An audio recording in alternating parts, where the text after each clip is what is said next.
Bulletin का बाकायदा आगाज करेंगे। आपको बताएं कि सूबाई वज़ीर सेहत डॉक्टर यास्मीन राशिद छाती के सरतान में मुब्तला हैं। डॉक्टर यास्मीन राशिद की शौकत खानम हॉस्पिटल में सर्जरी।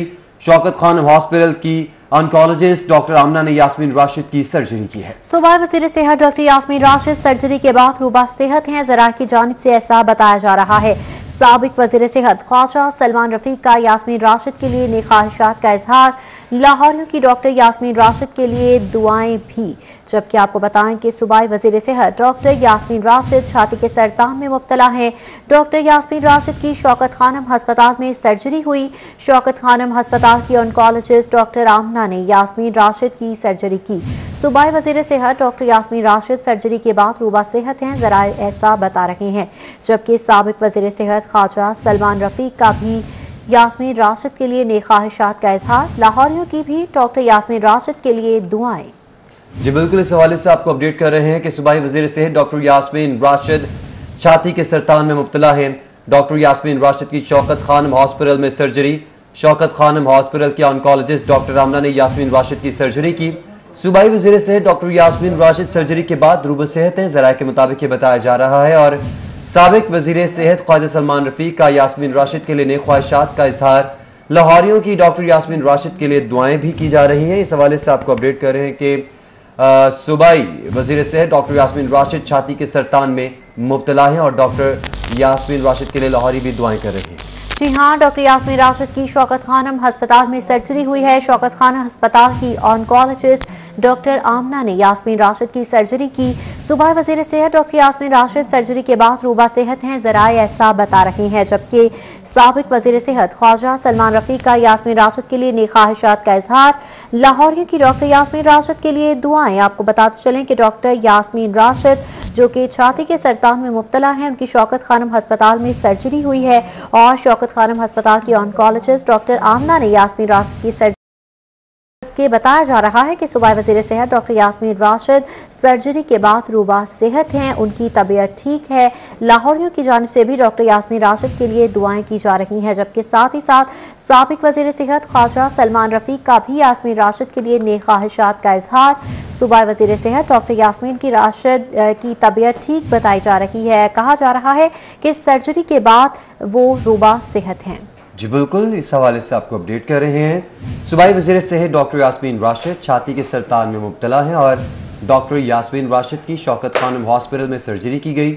शौकत खानम हॉस्पिटल की ऑन्कोलॉजिस्ट डॉक्टर आमना ने यास्मीन राशिद की सर्जरी की। और सूबाई वज़ीर सेहत डॉक्टर यास्मीन राशिद सर्जरी के बाद रूबा सेहत हैं।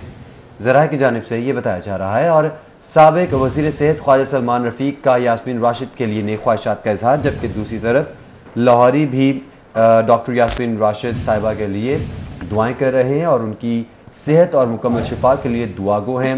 इस तमाम तर मामले के हवाले से आपको अपडेट कर रहे हैं कि डॉक्टर यास्मीन राशिद के हवाले से आपको बताएं कि वो छाती के सरतान में मुब्तला हैं। और सूबाई वज़ीर सेहत डॉक्टर यास्मीन राशिद सर्जरी के बाद रूबा सेहत हैं। ज़रा की जानिब से बताया गया है। और लाहौरियों की जानिब से भी उनकी सेहत के लिए दुआएँ की जा रही हैं, उनको शिफा मिले, ये दुआ की जा रही है। और सूबाई वज़ीर सेहत डॉक्टर यास्मीन राशिद छाती के सरतान में मुब्तला हैं। डॉक्टर यास्मीन राशिद शौकत खानम हॉस्पिटल में उनकी सर्जरी हुई। शौकत खानम हस्पताल के ऑन्कोलॉजिस्ट डॉक्टर आमना ने यास्मीन राशिद की सर्जरी की है। सूबाई वज़ीर सेहत डॉक्टर यास्मीन राशिद सर्जरी के बाद रूबा सेहत हो चुकी हैं। साबिक वज़ीर सेहत ख्वाजा सलमान रफीक का यास्मीन राशिद के लिए नेक ख्वाहिशात का इजहार। लाहौरियों की जानिब से भी डॉक्टर यास्मीन राशिद के लिए नेक तमन्नाओं का इजहार किया जा रहा है और उनकी सेहत के लिए दुआएं भी की जा रही हैं। सूबाई वज़ीर सेहत डॉक्टर यास्मीन राशिद छाती के सरतान में मुब्तला हैं और उनकी शौकत खानम हस्पताल में सर्जरी की गई है। सूबाई वज़ीर सेहत डॉक्टर यास्मीन राशिद सर्जरी के बाद रूबा सेहत हैं। ज़राए ऐसा बता रही हैं। जबकि साथ ही साथ बताया जा रहा है कि लाहौरियों की जानिब से भी डॉक्टर यास्मीन राशिद के लिए दुआएं की जा रही हैं और उनकी सेहत के लिए दुआ की जा रही है। नेक ख्वाहिशात का, नेक तमन्नाओं का इजहार भी किया जा रहा है। साबिक वज़ीर सेहत ख्वाजा सलमान रफीक की जानिब से भी यास्मीन राशिद के लिए नेक ख्वाहिशात का इजहार किया गया है। सूबाई वज़ीर सेहत डॉक्टर यास्मीन राशिद छाती के सरतान में मुब्तला है और शौकत खानम हस्पताल में उनकी सर्जरी की गई है।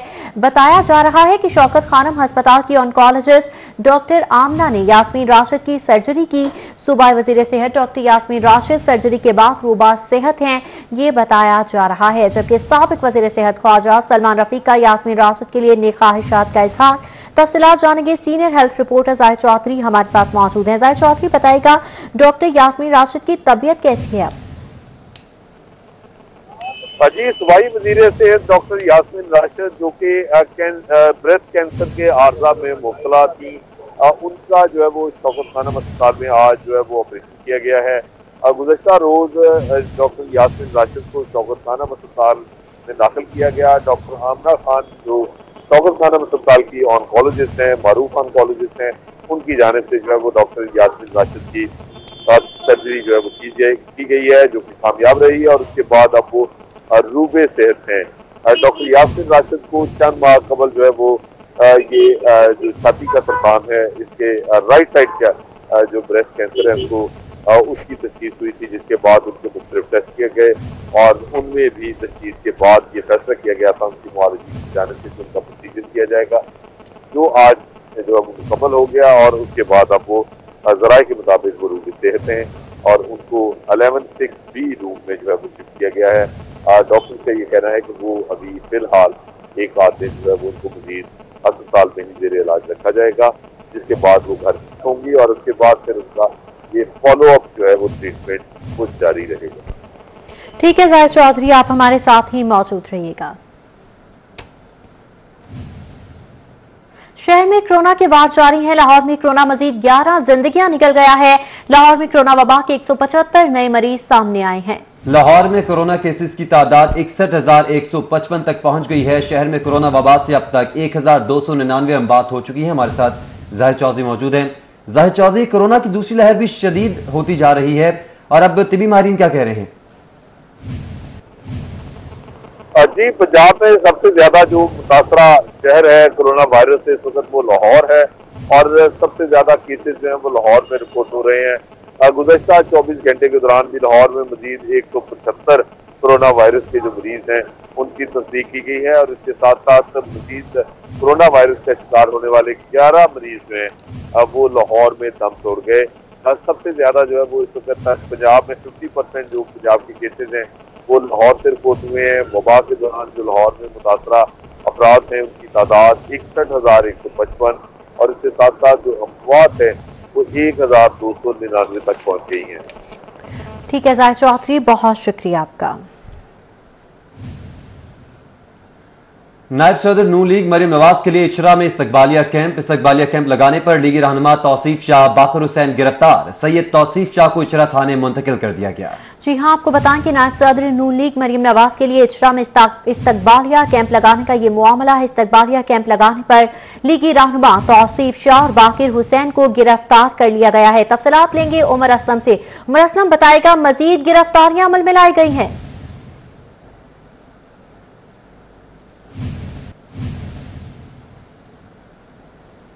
13 दिसंबर के जलसे के हवाले से और आज ईचरा के मकाम पर कंटेनर जो इस्तकबालिया लगा रहे थे मुस्लिम लीग नून के रहनुमा सैयद तौसीफ शाह और चौधरी बाकर हुसैन, उस पर पुलिस के साथ तल्ख कलामी हुई, जिसके बाद पुलिस ने मुस्लिम लीग नून के रहनुमा सैयद तौसीफ शाह और चौधरी बाकर हुसैन को गिरफ्तार कर लिया। तौसीफ शाह और बाकर हुसैन का कहना था कि इस तरह की गिरफ्तारियों से खौफजदा होने वाले नहीं। जी ठीक है उमर असलम, आप हमारे साथ ही मौजूद रहिएगा।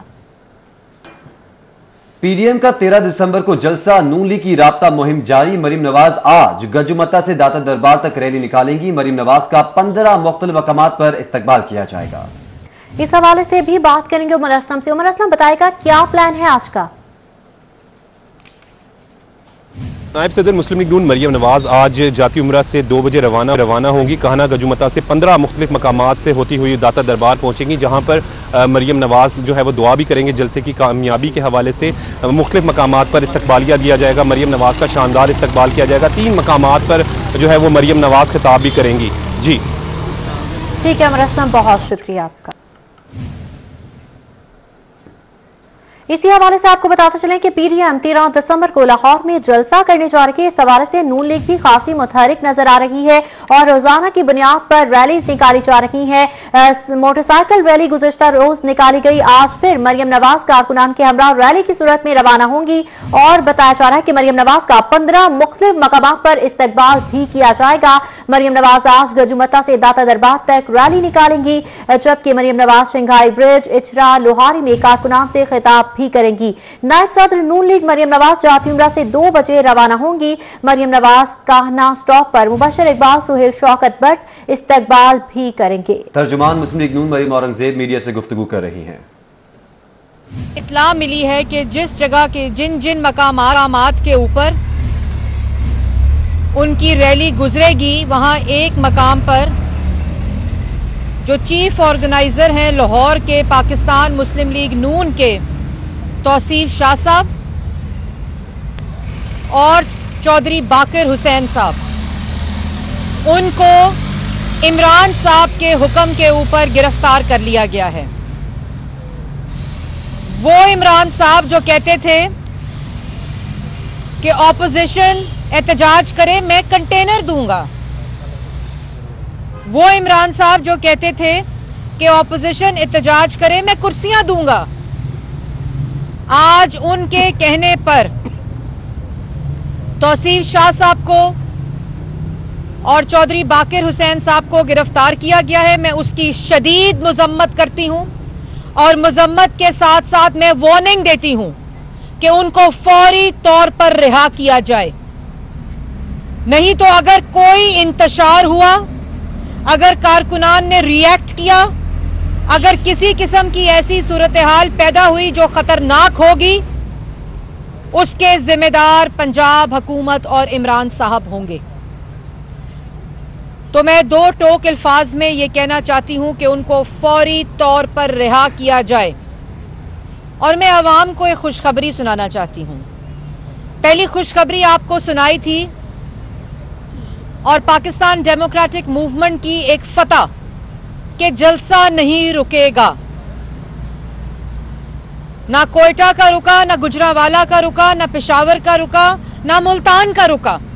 इसी किस्म के होछे हथकंडे इस्तेमाल किए गए, मुंह पर हाथ फेर कर धमकी दी गई, गाली दी गई, गिरफ्तारियों की धमकी दी गई। कोई जलसा नहीं रुका। जितनी गिरफ्तारियां हुई उतना ही कामयाब जलसा हुआ। ये बात तो हुकूमत को समझ आ गई, इसलिए रोज कहते हैं जलसा नहीं रोकेंगे। जितनी गिरफ्तारियां होंगी उतना ही कामयाब जलसा होगा। मरियम औरंगजेब की जानिब से वाज़ेह कर दिया गया कि जलसा होकर रहेगा। जी नाज़रीन, आपको बताएं कि पीडीएम का जलसा है और पुलिस ने भी हिकमत अमली मुरतब कर ली है। पंजाब की वफाक से जलसे के हवाले से मुशावरत जारी है। वफाक ने पुलिस को A क्लास लीडरशिप की गिरफ्तारी से रोक दिया है। नून लीग की B क्लास लीडरशिप और कारकुनान की गिरफ्तारियों का फैसला कर लिया गया है। तफसीलात जानेंगे इरफान मलिक से। इरफान मलिक बताएगा मजीद कितनी गिरफ्तारियां की जाएंगी, क्या प्लान है पंजाब हुकूमत का? जी बिल्कुल, पीडीएम के जलसे के हवाले से वफाक और पंजाब हुकूमत की जो आपस में कोऑर्डिनेशन है वो मुशावरत का अमल जारी है। और इसी हवाले से नई जो डायरेक्शन वफाक की जानिब से आई हैं वो ये हैं कि मुस्लिम लीग नून की जो क़यादत है उसको गिरफ़्तार ना करने का फ़ैसला किया गया है। और इसमें A क्लास के जो उनके लीडर हैं, जिसमें मरियम नवाज, राना सनाउल्लाह या सरदार आसादी समेत दीगर जो अहम कारकुन रहनुमा हैं, उनको गिरफ्तार नहीं किया जाएगा। लेकिन दूसरी जानिब पंजाब की जानिब से ये डायरेक्शन जो है वो लाहौर पुलिस को मुंतकिल की गई हैं कि B क्लास के जो लीडर्स हैं और उसके साथ साथ जो कारकुनान हैं, इनकी गिरफ्तारियों के लिए क्रैकडाउन किया जाए। और इसमें आपको बताएं कि जो मुकदमात दर्ज किए जा चुके हैं लाहौर में मुख्तलिफ मकामात के ऊपर 25 से ज़ायद जो मुकदमात पीडीएम के जलसों और कॉर्नर मीटिंग के हवाले से किए गए, इन मुकदमात में जो नामलूम अफराद जो रखे गए थे उनकी गिरफ्तारियों में उन कारकुनों को शामिल किया जाए ताकि इनके जो कोर्ट के अंदर जो है वो पुलिस का केस स्ट्रॉन्ग हो सके कि इनको साउंड सिस्टम एक्ट की खिलाफ वर्जी, कोरोना की वायलेशन, जो SOPs की वायलेशन या दीगर जो वजूहात की बिना पे गिरफ्तार किया गया है। और इसमें आपको ये भी बताते चलें कि स्पेशल ब्रांच और दीगर कानून नाफिज करने वाले इदारों की जानिब से ऐसे कारकुनान की लिस्टें भी मुरतब की जा रही हैं जिनके ऊपर साबका रिकॉर्ड याफ्ता हैं, उनके ऊपर मुख्तलिफ मुकदमात हैं, उनके ऊपर मुकदमात या कब्जे के हों या मंशियात के या वेपन के जो मुकदमात हैं, उन केसेस को भी दोबारा से खोला जा रहा है और उनकी के लिए कोशिश की जा रही है। जी ठीक है इरफान मलिक, बहुत शुक्रिया। खबरों का सिलसिला आगे बढ़ाएंगे। डीजे भट्ट को मॉडल टाउन कचहरी पेश कर दिया गया। मुझ पर पुलिस ने तशद्दुद किया, डीजे भट्ट की जानिब से बताया गया। डीजे भट्ट के मुताबिक मुझे नहीं मालूम किस केस में गिरफ्तार किया गया है। जी बिल्कुल, उन्होंने कहा कि अल्लाह पर पूरा यकीन है, बाइज्जत बरी हूंगा। डीजे भट्ट की जानिब से कहा गया है। डीजे भट्ट को मॉडल टाउन कचहरी पेश कर दिया गया। इस हवाले से आपको बताएं कि डीजे भट्ट की जानिब से कहा गया और डीजे भट्ट को मॉडल टाउन कचहरी पेश कर दिया गया है। मुझ पर पुलिस ने तशद्दुद किया है, डीजे भट्ट की जानिब से बयान दिया गया। मुझे नहीं मालूम किस केस में गिरफ्तार किया गया है, डीजे भट्ट ये बता रहे हैं, और अल्लाह पर पूरा यकीन है, बाइज्जत बरी हूंगा। डीजे भट्ट की जानिब से यह बयान दिया गया है। डीजे भट्ट को मॉडल टाउन कचहरी पेश कर दिया गया। मुझ पर पुलिस ने तशद्दुद किया है, डीजे भट्ट ने यह बयान दिया है। मुझे नहीं मालूम किस केस में गिरफ्तार किया है। डीजे भट्ट ने मजीद कहा कि अल्लाह पर पूरा यकीन है, बाइज्जत बरी हूंगा। जी हां, आपको बताते चलें कि डीजे भट्ट को मॉडल टाउन कचहरी पेश कर दिया गया है। डीजे भट्ट की जानिब से बताया गया कि मुझ पर पुलिस ने तशद्दुद किया है, मुझे नहीं मालूम किस केस में गिरफ्तार किया गया, अल्लाह पर पूरा यकीन है, बाइज्जत बरी हूंगा। डीजे भट्ट की जानिब से ये बताया जा रहा है। डीजे भट्ट को मॉडल टाउन कचहरी पेश कर दिया गया। मुझ पर पुलिस ने तशद्दुद किया, डीजे भट्ट की जानिब से ये बयान दिया गया है। डीजे भट्ट ने कहा कि मुझे नहीं मालूम किस केस में गिरफ्तार किया गया। तौसीफ शाह और चौधरी बाकर को रिहा कर दिया गया है। लीगी रहनुमा दोबारा इशरा इस्तकबालिया कैंप में पहुंच गए हैं। आपको अपडेट करें इस हवाले से, तौसीफ शाह और चौधरी बाकर को रिहा कर दिया गया है। जी हां, लीगी रहनुमा दोबारा इशरा इस्तकबालिया कैंप पहुंच चुके हैं। तौसीफ शाह और चौधरी बाकर को रिहा कर दिया गया। कुछ देर कबल ही दोनों लीगी रहनुमाओं को पुलिस की जानिब से गिरफ्तार किया गया था। लीगी रहनुमा दोबारा इशरा इस्तकबालिया कैंप पहुंच गए हैं और पुलिस की जानिब से उन्हें रिहा कर दिया गया है। तौसीफ शाह और चौधरी बाकर को रिहा कर दिया गया है। लीगी रहनुमा दोबारा इशरा इस्तकबालिया कैंप पहुंच चुके हैं। मनाज़िर मुलाज़ा कर सकते हैं। लीगी रहनुमा तौसीफ शाह, चौधरी बाकर, जिन्हें पुलिस की जानिब से गिरफ्तार किया गया था, अब पुलिस ने उन्हें रिहा कर दिया है और दोनों लीगी रहनुमा दोबारा से इशरा इस्तकबालिया कैंप पहुंच चुके हैं। आपको बताते चलें कि आज मरियम नवाज रैली निकालने जा रही हैं। 13 दिसंबर के जलसे के हवाले से ये भी जलसे की तैयारियों की एक कड़ी है और तौसीफ शाह, चौधरी बाकर को गिरफ्तार किया गया था, जिन्हें पुलिस की जानिब से अब रिहा कर दिया गया है और दोनों लीगी रहनुमा इशरा इस्तकबालिया कैंप पहुंच चुके हैं। पीडीएम का 13 दिसंबर को लाहौर में जलसा, लीगी एमपीए बिलाल यासीन का बड़ा फैसला। बिलाल यासीन आज से जलसे तक ग्रेटर इकबाल पार्क में रहेंगे। जी हां, बिलाल यासीन पंडाल में कैंप लगाकर 3 दिन कयाम करेंगे। जलसे को कामयाब करने के लिए नून लीग भी मुतहरिक हो चुकी है। पीडीएम का 13 दिसंबर को लाहौर में जलसा होने जा रहा है, जिसके हवाले से नून लीग खासी मुतहरिक नजर आ रही है और जोरों शोर से तैयारियां की जा रही हैं। जलसे से पहले ही जलसे का माहौल बनाया जा रहा है। रैलीज निकाली जा रही हैं। गुज़श्ता रोज मोटरसाइकिल रैली निकाली गई, आज फिर से मरियम नवाज रैली निकालने जा रही हैं और प्लान यह है कि 15 मुख्तलिफ मकामात पर मरियम नवाज खिताब भी करेंगी। इसी तरह लीगी एमपीए बिलाल यासीन ने भी बड़ा फैसला किया है। बिलाल यासीन आज से जलसे तक ग्रेटर इकबाल पार्क में ही रहेंगे। तफसीलात जानेंगे अली अकबर से। अली अकबर बताएगा, बिलाल यासीन की जानिब से कहा जा रहा है कि आज से ही डेरे डाल लिए जाएंगे मीनार पाकिस्तान में। जी बिल्कुल, अगर हम पीडीएम के जलसे की बात करें तो 13 दिसंबर को जो है वो पीडीएम मीनार पाकिस्तान में अपना पावर शो करने जा रही है, जिसमें अहम तरीन फैसले किए जाएंगे और अपोजिशन की जानिब से ये दावा किया जा रहा है कि 13 दिसंबर का जो जलसा है वो फैसला कुन होगा हुकूमत के लिए और हुकूमत उसके बाद जो है वो शायद जो है वो अपने घर को जाएगी। इस वाले से अगर हम बात करें तो कल मुस्लिम लीग नून की जानिब से जो है वो बाकायदा तौर पर यह इल्ज़ाम आयद किया गया था कि हुकूमत ने जानबूझ के ग्रेटर इकबाल पार्क में जो है वहाँ पे पानी जो है वो छोड़ दिया, जिसकी वजह से उन्हें शदीद मुश्किलात का सामना करना पड़ा। कल भी बिलाल यासीन और मुस्लिम लीग नून की जो दीगर क़यादत है उन्होंने ग्रेटर इकबाल पार्क का दौरा किया, जिसके बाद डीसी लाहौर ने भी जो है वो यहाँ का दौरा किया और हुकूमत की जानिब से, इंतजामिया की जानिब से जो है ये वजाहत पेश की गई थी कि पानी जो है वो रूटीन में पौधों को लगाया गया था, अपोजिशन का जलसा खराब करने की कोशिश नहीं की गई। लेकिन आज जो है वो बड़ा ऐलान देखने में सामने आया है। बिलाल यासीन की जानिब से जो है वो ये ऐलान किया गया क्योंकि ये इंतखाबी हल्का भी बिलाल यासीन का है और यहाँ पे जो जिम्मेदारियाँ हैं वो भी बिलाल यासीन को सौंपी गई हैं। आज जो मुस्लिम लीग नून की रैली निकाली जा रही है उसमें भी बिलाल यासीन के जिम्मे ये जिम्मेदारी लगाई गई है कि वो जब रैली दाता साहब जाएगी तो वहाँ पे उनका इस्तकबाल किया जाएगा और वहाँ पे दुआ भी बिलाल यासीन के जिम्मे ही है। और आज बिलाल यासीन की जानिब से ये भी ऐलान किया गया है कि वो आज से ही ग्रेटर इकबाल पार्क में रहेंगे। अब से कुछ देर बाद वो बाकायदा तौर पर यहाँ पे अपने कारकुनों के हमरा पहुँच रहे हैं। यहाँ पे कैंप लगाया जा रहा है और 3 दिन 4 दिन तक जब तक ये जलसा खत्म नहीं। ठीक है, अली अकबर हमारे साथ मौजूद रहे, आपसे इस हवाले से अपडेट्स लेते रहेंगे। हमें ज्वाइन किया है उस्मान खान ने, उनसे बात करेंगे। उस्मान खान बताएगा, कहा जा रहा है कि नून लीग की क़यादत की जानिब से हर डिवीजन को 10,000 अफराद लाने का टास्क सौंप दिया गया है, क्या अपडेट्स है इस हवाले से?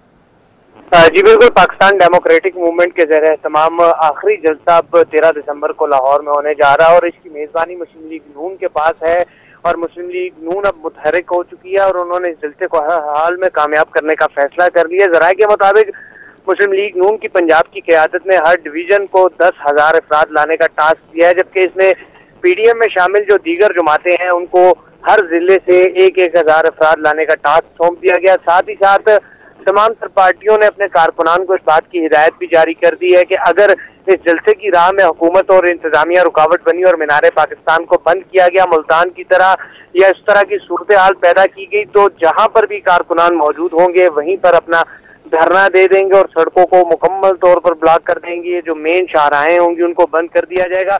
इस हवाले से जो पीडीएम का गुज़िश्ता रोज इजलास हुआ था, उन्होंने हिदायत भी जारी कर दी और अब कारकुनान को ज्यादा से ज्यादा लाने का मंसूबा भी उन्होंने बना दिया है, क्योंकि जो मेजबान जमात है हमारे ज़राए ये बता रहे हैं कि मुस्लिम लीग नून का हदफ है कि वो इस जलसे में जो है वो हर डिवीजन से 10,000 अफराद लाएंगे। तो उसी की ठीक है, हर डिवीजन से 10,000 अफराद लाने का टास्क दे दिया गया है। उस्मान खान आपका बहुत शुक्रिया, अली अकबर आपका भी बहुत शुक्रिया।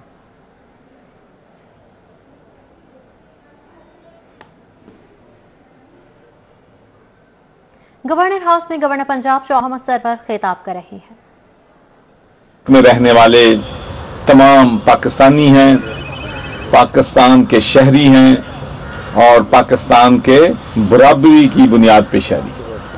तो हम समझते हैं कि हम उस मिशन को लेके, उस विजन को लेके आगे बढ़ रहे हैं और हमारी कोशिश है कि जिस कदर भी मिनॉरिटीज़ के जो इश्यूज हैं उनको हल करने के लिए, उनको हमें समझाने के लिए हम इनसे मदद लेते हैं।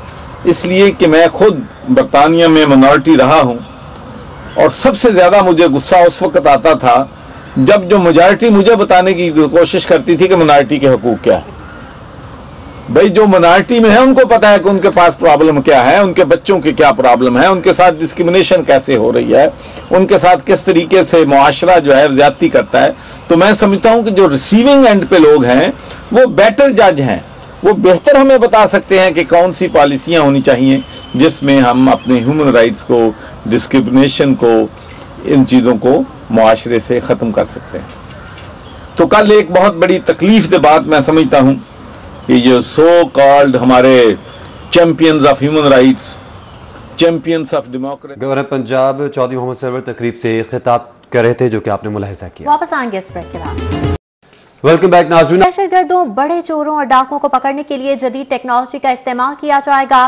पंजाब पुलिस का जदीद टेक्नोलॉजी के हामिल GSM लोकेटर खरीदने का फैसला। 40 करोड़ से 3G और 4G GSM के हवाले से आपको बताएं कि GSM लोकेटर खरीदे जाएंगे। 2 GSM लोकेटर CTD और 2 स्पेशल ब्रांच को दिए जाएंगे, जबकि GSM लोकेटर खरीदने के लिए 40 करोड़ के फंड्स की समरी हुकूमत को अरसाल की गई है। इससे कबल पंजाब पुलिस के पास 15 GSM लोकेटर्स हैं, जबकि GSM लोकेटर्स की आखिरी खरीदार 10 साल पहले की गई थी। इस पर बात करेंगे अली शाही से। अली शाही, इस तमाम तर मामले के हवाले से अपडेट कीजिएगा, ये क्या है GSM लोकेटर्स और कब तक इनकी खरीदारी मुमकिन बनाई जाएगी?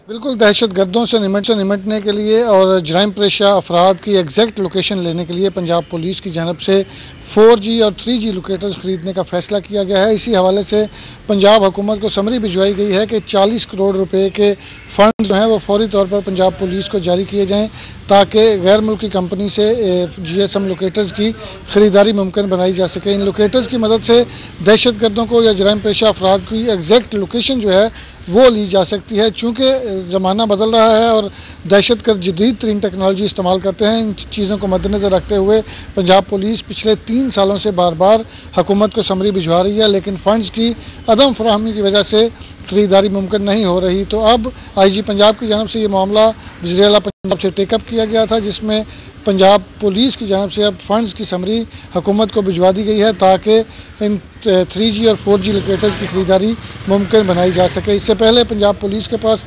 15 GSM लोकेटर्स हैं जो कि 2G टेक्नोलॉजी के हामिल हैं, जिसकी मदद से अब तमाम जो मामलात हैं वो फौरी सेटल नहीं होते, ना ही जराइम पेशा अफराद। बहुत शुक्रिया आपका। DJ भट्ट जुडिशल मजिस्ट्रेट कमर जमान की अदालत में पेश। अदालत ने DJ भट्ट की जमानत मंजूर कर ली। DJ भट्ट की 50,000 मशल्कों के एवज जमानत मंजूर की गई है। इस हवाले से आपको अपडेट करते चले कि अदालत ने डीजे भट्ट की जमानत मंजूर कर ली है। जी हां, डीजे भट्ट को जुडिशियल मजिस्ट्रेट कमर जमान की अदालत में पेश किया गया। अदालत की जानिब से डीजे भट्ट की जमानत मंजूर कर ली गई। डीजे भट्ट की 50,000 के मचलकों के एवज जमानत मंजूर की गई है। आगे बढ़ेंगे, आपको खबर दें कि अर्तुगरुल गाजी का किरदार निभाने वाले अदाकार इंजन अल्तान लाहौर पहुंच गए। इंजन अल्तान मुख्तसर दौरे पर लाहौर पहुंचे। इंजन अल्तान टर्किश एयर की परवाज TK714 से लाहौर पहुंचे। इंजन अल्तान लाहौर में जाती महफिल में शिरकत करेंगे। इस हवाले से आपको अपडेट कर रहे हैं। अर्तुगरुल गाजी का किरदार निभाने वाले अदाकार इंजन अल्तान लाहौर पहुंच गए हैं, जबकि आपको बताएं कि इंजन अल्तान लाहौर में जाती महफिल में शिरकत करेंगे। इस हवाले से आपको अपडेट कर रहे हैं कि उनके परस्तार और उनके मद्दाह भी इस हवाले से खुश दिखाई दे रहे हैं। सदर UMT इब्राहिम हसन मुराद का कहना है कि इब्तदाई तालीम बच्चे की फिक्री तरक्की और नशोनुमा में अहम किरदार अदा करती है। इब्तदाई तालीम प्रोग्राम्स पर ज्यादा से ज्यादा सरमायाकारी की जरूरत है। बच्चों के इब्तदाई तालीमी प्रोग्राम्स के हवाले से सदर UMT इब्राहिम हसन मुराद ने ट्वीट जारी करते हुए कहा कि हुकूमत पाकिस्तान को इब्तदाई तालीमी प्रोग्रामों पर ज्यादा से ज्यादा सरमायाकारी की जरूरत है। इब्तदाई तालीम बच्चे की फिक्री तरक्की और नशोनुमा में अहम किरदार अदा करती है। इब्तदाई तालीम को बेहतर बनाकर ही होनहार नस्ल की बुनियाद रखी जा सकती है। याद रहे कि इब्राहिम हसन मुराद खुद भी तालीमी निज़ाम की बेहतरी के लिए कई अहम इकदाम उठा चुके हैं। हम वापस आएंगे एक ब्रेक के बाद। हमारे साथ रहिएगा। Lahore challenge cup one day club cricket tournament के लीग मरहले में अपोलो क्लब और टाउनशिप वाइट्स की टीम्स टाउनशिप वाइट्स ग्राउंड पर आमने सामने हैं। जी हां, अपोलो क्लब की दावत पर टाउनशिप वाइट्स ने बगैर किसी नुकसान के 27 रन बना लिए हैं। मैच का अहवाल जानेंगे हाफिज शहबाज से। जी हाफिज। तो मौजूद हैं टाउनशिप वाइट्स क्रिकेट ग्राउंड पे। यहाँ पर आज लाहौर चैलेंज कप में ग्रुप बी के अंदर लीग मरहले में बड़ा अहम मैच खेला जा रहा है, जिसमें अपोलो क्लब और टाउनशिप वाइट्स की टीमें आमने सामने हैं। अगर हम दोनों टीमों के हवाले से बात करें तो टाउनशिप वाइट्स का ताल्लुक Lahore west zone city cricket association से है, जबकि north zone city cricket association से ताल्लुक है अपोलो क्लब का। और दोनों ही टीमों में शहर के नुमायां क्रिकेटर्स खेलते हैं। अपोलो क्लब के हवाले से अगर बात की जाए तो मोहम्मद हफीज़ जो कि पाकिस्तान के साबिक कप्तान हैं, उन्होंने जब लाहौर में क्रिकेट का आगाज़ किया तो अपोलो क्लब से ही खेलते थे। अगर आज के मैच के हवाले से बात की जाए तो अपोलो क्लब के कप्तान ने टॉस जीतकर पहले फील्डिंग करने का फैसला किया है और 22 रन बनाए हैं इस वक्त तक क्रिकेट टाउनशिप वाइट्स ने। अगर इस मैच के हवाले से बात की जाए तो जो टीम आज का मैच जीतेगी, अगर टाउनशिप वाइट्स ये मैच जीती है तो टाउनशिप वाइट्स टूर्नामेंट के सेमीफाइनल मरहले के लिए क्वालिफाई कर जाएगी।